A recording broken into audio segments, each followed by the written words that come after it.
Ito na nga guys, yung kanilang kinakating. Ito po yung Bermuda.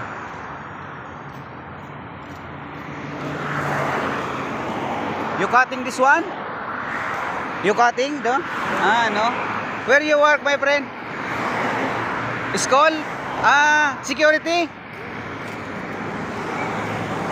Cleaning? You're cleaning there?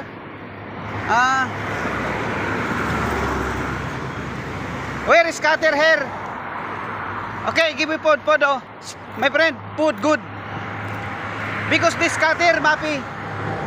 Food, for you. Yeah, because, don't worry. Because I want to give this cutting, nobody people. Yeah, this for you, don't worry. My house, this white house. House? Yeah, my room.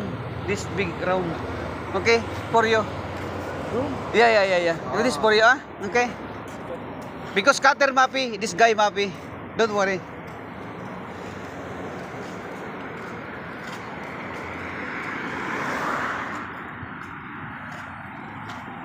Yun guys, bali hindi po natin makita yung nagka-cutter po dito, kaya yung isa na lang po na binigyan po natin yung nagtatrabaho po sa school.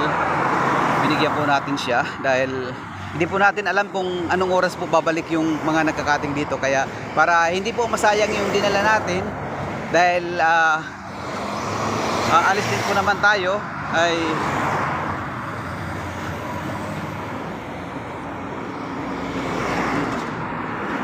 yan, yung kumaway pa siya guys, kumaway pa po siya. Ang hirap kasi guys, sa totoo guys, ng mga ibang lahi, dahil yung mga ibang lahi, mostly po dyan, mga hindi po nakakapagsalita ng English.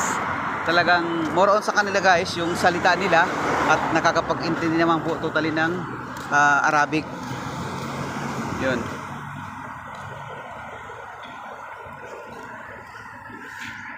Pero okay na po yung guys, na naibigay po natin doon sa, hindi ko alam kung anong nationality po yun, na isa po siyang cleaner diyan sa, dito po malapit sa bahay namin, may school po dito ng high school, kaya mas minarapat na lang po natin na bigyan siya.